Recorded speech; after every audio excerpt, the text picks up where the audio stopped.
আসসালামু আলাইকুম ওরহমতুল্লাহ বারকাতু। আপনি কখনো ভেবে দেখেছেন হিন্দু মাইথোলজির ভিতর যতগুলো গড আছে বেশিরভাগ গডের রং কেন নীল হয়? এটা সম্পর্কে মানুষ আপনাদের আলাদা আলাদা অ্যান্সার দেবে, কিন্তু রিয়েল অ্যান্সার যেটা সেটা আজকে আমি আপনাদের বলবো। তো ভিডিওটাকে সম্পূর্ণ দেখার অনুরোধ রইল। আপনারা অনেকেই হয়তো অবতার মুভি সম্পর্কে শুনেছেন বা অনেকে দেখেওছেন। তো ওই মুভির যে ক্যারেক্টারগুলো ওর দিকে লক্ষ্য করলে দেখতে পারবেন বেশিরভাগ ক্যারেক্টারের রং হলো নীল। আর তারা সব আজব এক ধরনের মানুষ, তাদের হাফ মানুষ এবং হাফ ডিমন। তো আমাদের মনে হয়তো একটা প্রশ্ন আসতে পারে, এই অবতার মুভির ডাইরেক্টরকে এবং সে কেন এই মুভির ক্যারেক্টারগুলোকে এভাবে বানিয়েছে? এই ক্যারেক্টারগুলোকে নীল রঙের বানানোর চিন্তা তার মাথায় কোথা থেকে আসলো? তো সে তার একটা ইন্টারভিউতে বলে তার বয়স যখন 18 বছর ছিল তখন সে একদিন ঘুমের ভিতর স্বপ্নে এই নীল ক্যারেক্টারগুলোকে দেখে। আর সে এটাও বলে যে তার বেশিরভাগ মুভির যে ইন্সপিরেশন সেটা কোথা থেকে পেয়েছে সে বলে সে ড্রিম এবং ভিশনের মাধ্যমে সব কিছু দেখতে পেত এবং সে এটার উপর মুভি বানিয়ে দিত। সে এটাও বলেছিল তার সাথে ইউনিভার্স কথা বলে এবং তাকে এই সমস্ত মুভির আইডিয়া ইউনিভার্স দিয়েছে। To 1976, I think. The thing that's interesting about it is that I've already got a tall, hot blue girl in that movie. Her name wasn't Neytiri, but I was already thinking about it then.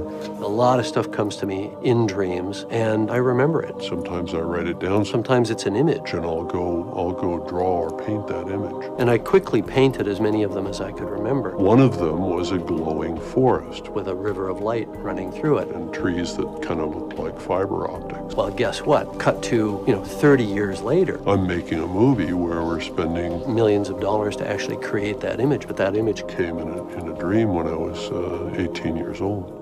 Now, this is interesting. This is one of the first pieces of artwork, That I did for Terminator even before I wrote it. and it's Chrome skeleton coming out of the fire. That was kind of a defining image. that's the image that came to me in a dream in 1981. I always think of the universe as like a giant bank vault lock, and the tumblers are constantly moving. And every once in In a while, the tumblers line up, and you got to look. এবং বেশিরভাগ যে মুভির creator Harry Potter, terminator, twin light সহ যে মুভিগুলো আছে এই সব মুভিগুলো তৈরি করার আইডিয়া তারা স্বপ্ন থেকে পেয়েছে। কেউ এগুলো ভিশনের মাধ্যমে দেখেছে, আবার কেউ স্বপ্নের মাধ্যমে এগুলো দেখেছে। আর এটা দুনিয়াকে গুমরাহ করার সব থেকে সহজ পদ্ধতি। ঠিক যেমনভাবে সৃষ্টিকর্তা কিছু মানুষকে বাছাই করে এবং তারা দুনিয়াতে সৃষ্টিকর্তার বাণী প্রচার করে, যাদের আমরা পয়গাম্বার বা নবী বলে থাকি। তারা সৃষ্টিকর্তার বাণীকে মানুষের কাছে পৌঁছে দেয়। ঠিক এমনভাবে শয়তানও কিছু মানুষ বাছাই করে এবং তার মেসেজগুলো ওই লোকদের মাধ্যমে প্রচার করে এবং মানুষকে গুমরাহ করে। এবং বর্তমান দিনে তো এটা আরও সহজ। শয়তান আপনাকে একটা স্বপ্ন দেখিয়ে দিল আর প্রফেটদের মতো আপনি ওটার পরে একটা মুভি বানিয়ে দিলেন, আর যেটা আপনার কার সাথে মিলল? শয়তানের সাথে। এবং কোটি কোটি মানুষ এটাকে দেখছে, মুভি সুপারহিট হচ্ছে। তো যাই হোক, আপনি খেয়াল রাখবেন জেমস ক্যামেরন তার স্বপ্নে যে ক্যারেক্টারকে দেখেছিল সেটা নীল রঙের ছিল। এটা লাল রঙের হতে পারত, সবুজ বা অন্য কোনো রঙের, কিন্তু নীল রঙেরই কেন? আপনি এই 1980 ডকুমেন্টারির এই ক্লিপটা দেখেন, রিভাইভাল অফ ইভেল, যেখানে একজন আর্ট টিচার বলে যে সে এমন একজন মানুষ যে কিনা শয়তানের পূজা করে। সে তার ইচ্ছা প্রকাশ করেছে, সে শয়তানের কাছে দোয়া করেছে যে শয়তান আমি তোকে দেখতে চাই যে আমি কার পূজা করছি। সে তার রুমের সমস্ত লাইট বন্ধ করে এবং কলম উঠিয়ে আঁকতে শুরু করে। সে জানতো না যে সে কী আঁকছে, বরং তার হাতকে অদৃশ্য কোনো শক্তি কন্ট্রোল করছিল। ঘন্টার পর ঘন্টা সময় দিয়ে সে এই ছবি তৈরি করে যেটা সম্পূর্ণ অবতার মুভির ওই ক্যারেক্টারের সাথে মিলে যায়। Force was physically directing my body. Painted for several hours and I was finished. It was the most fantastic painting I've ever done. এবং এই পেন্টিংয়ে যে শয়তানকে বানানো হয়েছে সেই শয়তানের মাথার উপর আপনি খেয়াল করেন, একেবারে থার্ড আইয়ের মতো দেখতে। এবং এই পেন্টিংটাকে ঠিক ওই সময় বানানো হয়েছিল যখন জেমস ক্যামেরন তার স্বপ্নে ঠিক এমনই একটি জন্তুকে দেখেছিল। তো এটা খুব অদ্ভুত একটা বিষয় যে দুইজন মানুষ একসাথে এমন একটা নীল অদ্ভুত প্রাণীকে কীভাবে দেখতে পারে। তো এই কার্টুনটার সম্পর্কে হয়তো বেশি মানুষ জানে না, এটা অনেক পুরাতন একটি কার্টুন। স্মার্ফ মুভিও এটার উপর বানানো হয়েছিল। তো আপনি কি এটা রঙের দিক খেয়াল করেছেন? এখানেও সব জায়গায় ব্লু। এখন এটা অনেক পুরাতন কার্টুন, এই জন্য বেশি মানুষ হয়তো এটা সম্পর্কে জানে না। তবে এদের ব্লু এলফ গুড গাইজ বলা হয়, যেখানে পাপায় স্মার্ফ জাদু করায় অনেক দক্ষ থাকে এবং এটার যে ভিলেন থাকে সেও একজন জাদুকর ছিল। তো গুড গাইজ আর ব্যাড গাইজ উইথ আর ম্যাজিশিয়ানস, এটা জাদুকে ভালো দেখানোর সবথেকে ভালো উপায়। আপনি হ্যারি পটারে হয়তো দেখেছেন জাদুকে শুধু জাদুই হারাতে পারে, জাদুকে শেখো ভালো কাজ করার জন্য, কিন্তু এটার বাস্তবে কিছুই নেই। আপনি ভালো জাদু করেন বা খারাপ জাদু করেন, দুইটা জাদুতেই আপনাকে সাহায্য জিন্নাত বা শয়তানি করবে। আপনি একইভাবে আলাদিনের জিনকেও দেখেন, যাকে কিনা উইশ পূরণকারী দেখানো হয়, যে আপনার কোনো জিনিসের সাথে দেখা হলে আপনি তার কাছে টাকা চাইবেন, পয়সা চাইবেন, গাড়ি চাইবেন, সম্পত্তি চাইবেন। এটাকেই বলে make a deal with the devil. এখানে এটাও কনফার্ম করা হয়েছে যে জিন ব্লু রঙের হয়। এটার পেছনে একটা সায়েন্টিফিক্যাল থিওরি লাগিয়েছে এটার ক্রিয়েটার, যে কেন আলাদিনের জিনকে নীল দেখানো হয়। তো যেটাই হোক, এটা খুবই অদ্ভুত। ঠিক এমনই আমরা ব্লু দেবদেবীর বিষয়টা হিন্দু ধর্মের ভিতরে দেখতে পাই। Shiva, the god of destroyer. এখন অনেক লোক গর্বের সাথে বলে যে আমাদের শিব ভগবান ডিস্ট্রয়ার, তবে এর কাম তো খতম ভাই, কেউই বাড়াতে পারবে না একে। আব্রাহামিক ফেথের ভিতর ডিস্ট্রয়ার কাকে বলা হয়েছে? Yes, Satan. জনের ভিতর এটা লেখা আছে যে শয়তান হলো ডিস্ট্রয়ার। তো এরপরও যারা বলবে যে হিন্দু গড খারাপ না, হিন্দু গড এমন না, তো কিছুদিন পর আমার এই টপিক নিয়ে আরও একটা ফুল ভিডিও আসবে। তো আপনাদের যা বলতে হয় ওই ভিডিওর কমেন্টে বলেন। তো আমরা হিন্দু ধর্মের যেই শিবা, ব্রহ্মা বা বিষ্ণু বা অন্য যে ভগবানগুলো আছে, তাদের আমরা নীল রঙে দেখতে পাই। এবং সবথেকে ক্রিপি জিনিস হলো এদের 6 8খানা হাত।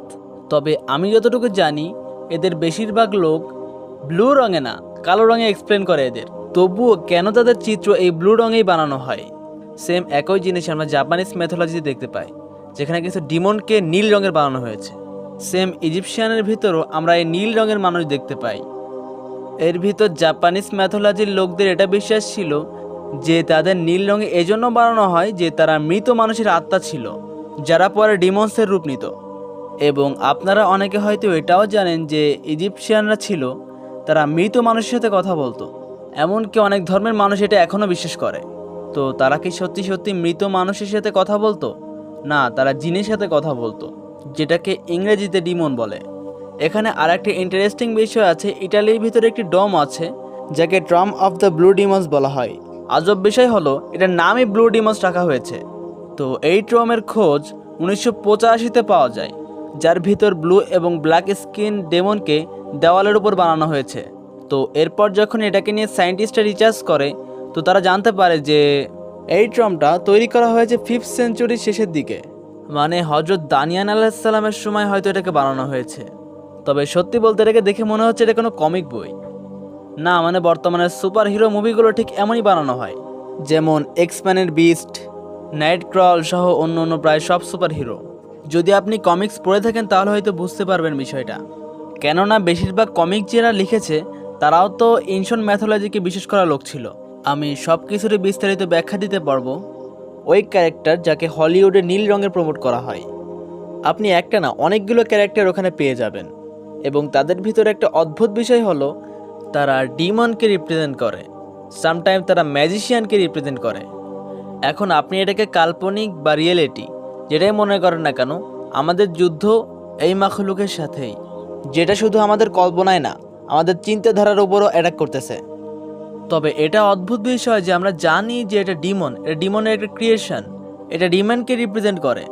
তবে তারপরেও আমরা এটাকে দেখতেছি, এটার পূজা করতেছি, এটাকে অনুভব করতেছি। আগের জামানার মানুষ কেউ কোনো সুপার ন্যাচুরাল জিনিসকে দেখতো এবং ওটাকে এক্সপিরিয়েন্স করতো, তো ওটাকেই তারা ভগবান বানিয়ে দিত, এঞ্জেল, ডিমন্স, ম্যাজিশিয়ান, যা খুশি তাই। কেননা তাদের ভিতরে এত জ্ঞান ছিল না যে কোনটা সঠিক কোনটা ভুল। এই জন্যই আমরা দেখতে পাই যে এনশিয়েন্ট মাইথোলজির ভিতর যে গডগুলো আছে তারা সেক্সুয়াল ডিজার্ভার রাখে এবং কিছুটা মনস্টার জাতীয় হয়। এটাই কারণ এটার। এখনও যদি কোনো ব্যক্তি স্বপ্নে কালীকে দেখে, তো সেটাই বিশ্বাস করবে এটাই হয়তো ভগবান কালী বা দুর্গা কালী। মানুষ এটাকে মিরাকল বা মোজেজা মনে করতে শুরু করবে। এখন যে আসল খোদা, তার ভিতর এটাই তো খাস বিষয় যে তাকে কেউ দেখতে পারে না। এটাই সব থেকে ইউনিক জিনিস আসল খোদার ভিতর। আর যদি সে বাকিদের মতো ডিমনদের মতো মানুষের স্বপ্ন আসতে শুরু করে, তো আসল খোদা আর শয়তানের ভিতর পার্থক্য কি থাকে? তো যাই হোক, আশা করি আপনি আমার কথাগুলো বুঝতে পেরেছেন, যদিও এটা অনেক কনফিউজিং, তবে আমি চেষ্টা করেছি আপনাদের বোঝানোর জন্য। আর এখনও যদি কোনো কনফিউশন থাকে তাহলে আপনি আমাকে কমেন্টে জানাইতে পারেন, আমি চেষ্টা করব তার রিপ্লাই দেওয়ার জন্য। এবং আপনার যদি ভিডিওটা ভালো লাগে, ইনফরমেটিভ লাগে, তাহলে অবশ্যই লাইক করবেন এবং আপনার বন্ধুদের মাঝে বেশি বেশি শেয়ার করে দিন যাতে সবাই এই বিষয়টা জানতে পারে। ইনশাআল্লাহ আপনাদের সাথে দেখা হবে নতুন কোনো ভিডিওতে, তত সময় আল্লাহ হাফেজ। हम वहाँ जाके वापिस नहीं आएंगे।